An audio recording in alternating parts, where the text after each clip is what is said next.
नमस्कार, आपण पाहत आहात बहुजन हिताय न्यूज, जनसामान्यांचा बुलंद आवाज। रिझल्ट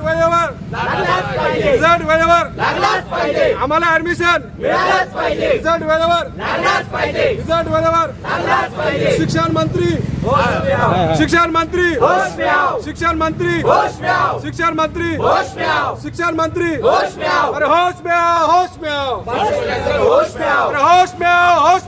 अरे होश में आओ, नहीं चलेगी दादागिरी नहीं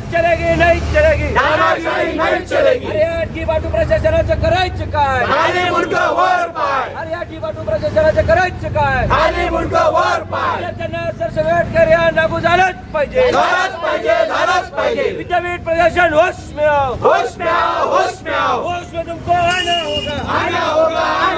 राष्ट्रवादी विद्यार्थी काँग्रेसचा राष्ट्रवादी विद्यार्थी काँग्रेसचा विद्यार्थी एकजुटीचा अरे विद्यार्थियों के सम्मान में राष्ट्रवादी मैदान में विद्यार्थियों के सम्मान में राष्ट्रवादी मैदान में अरे नहीं चलेगी दादागिरी नहीं चलेगी अरे नहीं चलेगी दादागिरी नहीं चलेगी। अरे शिक्षण मंत्री होश में आओ शिक्षण मंत्री होश में आओ अरे आधी वाटू प्रशासनाचं करायचं काय? आधी वाटू प्रशासनाचं करायचं काय? शरद चंद्रजी पवार साहेबांचा महाराष्ट्राचा बुलंद आवाज विद्यार्थी एकजुटीचा संघर्ष करो।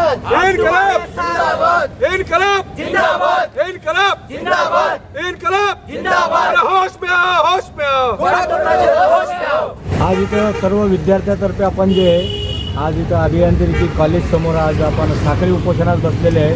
काय कारण आहेत, काय प्रमुख मागण्या आहेत आपल्या?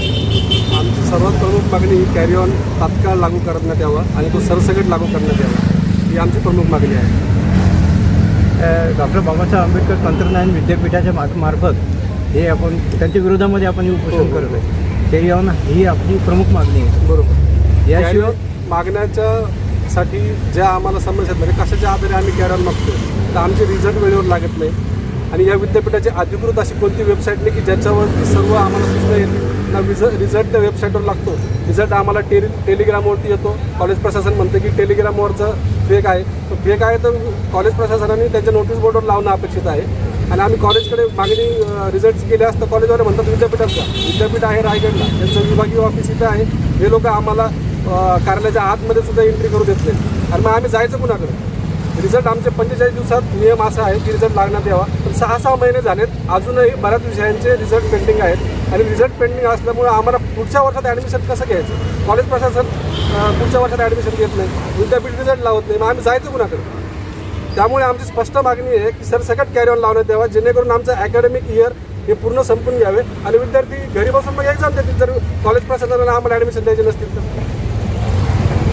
रायगड याच्या अंतर्गत हे विद्यापीठ येत असते आणि औरंगाबादमध्ये असं विभागीय कार्यालय आहे, हो, मग तिथं आपण उपोषण केलं आहे साहेब। आम्ही आमच्याकडे जवळपास आता 150 निवेदनांचा प्रत्येक विद्यार्थ्याचं म्हणजे 150 निवेदनं आम्ही या विद्यापीठात त्या ऑफिसमध्ये इन्व्हर्टला देऊन आलो आहोत, त्याची रिसिव्ड कॉपी आमच्याकडे आहे। परंतु आम्ही असं नाही की उठलो आणि लगेच उपोषणावर बसलो, याआधी आम्ही 6 महिन्यापासून प्रत्येक आठवड्यात आम्ही एक निवेदन यांच्याकडे घेऊन जातो, कंटिन्यू यांच्याकडे समस्या घेऊन जातो, परंतु त्याचं आत्तापर्यंत निराकरण झालं नाही आणि शेवटचा पर्याय म्हणून आम्हाला साखळी उपोषणाला या ठिकाणी बसावं लागलं। जर विद्यापीठ प्रशासन आपले निर्णय देत नाही, आपला न्याय देत नाही, तर तंत्रशिक्षण मंत्रालयाकडे किंवा साहेब मंत्र्याच्या पीएला आम्ही कॉल केले, परंतु हे भाजप सरकार यांनी नीटचा घोटाळा केला, यांनी CBSE पैसे खाल्ले आणि आता या बाटूच्या माध्यमातून हे आम्हाला त्रास देण्याचं काम करतायत। यांचा कोणता प्रतिनिधी आम्हाला आजपर्यंत भेटायला आला नाही, तर यांचा प्रशासनाचा कोणता अधिकारी आमच्यासोबत बसला आणि तुमचा काय समस्या आहे तो आपण एकदा ते सॉल्व्ह करून घेऊ, असा कोणताच यांचा अधिकारी आम्हाला अजून भेटलेला नाही। अधिकारी भेटत नाही, पण आपण त्यांच्यापर्यंत जाण्याचा आम्ही त्यांच्यापर्यंत गेलो साहेब, आमच्याकडे 150 अर्ज आहेत जे आम्ही त्यांच्या ऑफिसला इन्व्हर्ट करून आलो, त्याची रिसिव्ड कॉपी आमच्याकडे, त्यांचा शिक्का आहे त्याच्यावर, तर ते तर प्रॉब्लेम त्यांनी सॉल्व्ह करायला पाहिजे। 6 महिन्यापासून आम्ही त्यांना अर्ज पाठे करतो।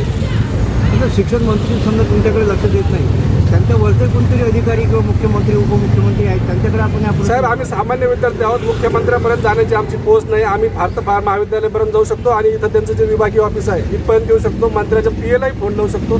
पण याच्यावरती मुख्यमंत्र्याकडे आम्हाला कोण उभा करणार आहे? त्यांचे चिल्ले पांडे आम्हाला उभं करत नाही तर मुख्यमंत्री केव्हा आम्हाला उभं करणार? आणि विद्यार्थ्यांची ताकद आहे. आपण KJP नाही किंवा आपली ताकद काही कमी नाही. आपण संघर्ष करू शकता. त्या माध्यमातून आम्ही वरिष्ठापर्यंत सुद्धा आपण पोहोचू शकतो. साहेब आता आम्ही या ठिकाणी विभागीय कार्यालयाच्या बाहेर बसलेलो आहोत. आता ज्याला कुणाला आम्ही इतके दिवस समस्या मांडल्या आमच्या समस्येला कुणी हात घातला नाही. आता ज्याला कुणाला चर्चा करायची आहे तर त्यांनी आमच्याकडे यावं आणि इथं विद्यार्थ्यांचे प्रॉब्लेम सॉल्व्ह करावे. अभिजित दीपकेसारखा एकटा माणूस पूर्ण देशाला आज हादरवून सोडतो आहे. तीच ताकद तुमच्यामध्ये देखील आहे. आपण ती ताकद का आजमावत नाही? साहेब आम्ही अभिजित दीपके सरांनाही कॉल केला होता. तेही आमच्या आंदोलनाला त्यांनी पूर्ण पाठिंबा दिला आहे आणि मला असं वाटतं की उद्या किंवा परवा ते त्यांचे प्रतिनिधी आम्हाला येऊन भेटणार आहेत आणि तेही आम्हाला जाहीर पाठिंबा देणार. आणि जर ही सर्व शक्ती एकत्र झाली तर या प्रशासनाला आणि या सरकारला सळोकीपळ करून आम्ही सोडणार. यानंतर आपली कोणती भूमिका आहे आंदोलनाची? आमची स्पष्ट भूमिका आहे की आम्हाला सरसकट कॅरी ऑन लावण्यात यावा. हीच आमची एकुलती एक मागणी आहे आणि त्या मागणीला जे आमचे ग्राउंड्स आहेत ते आम्ही आता तुम्हाला सगळ्यांना दिले. कशाच्या आधारे आम्ही कॅरी ऑन मागतो. आपलं पूर्ण नाव सांगा. मी जिल्हाध्यक्ष भूषण भागवत तांबे, राष्ट्रवादी विद्यार्थी काँग्रेस.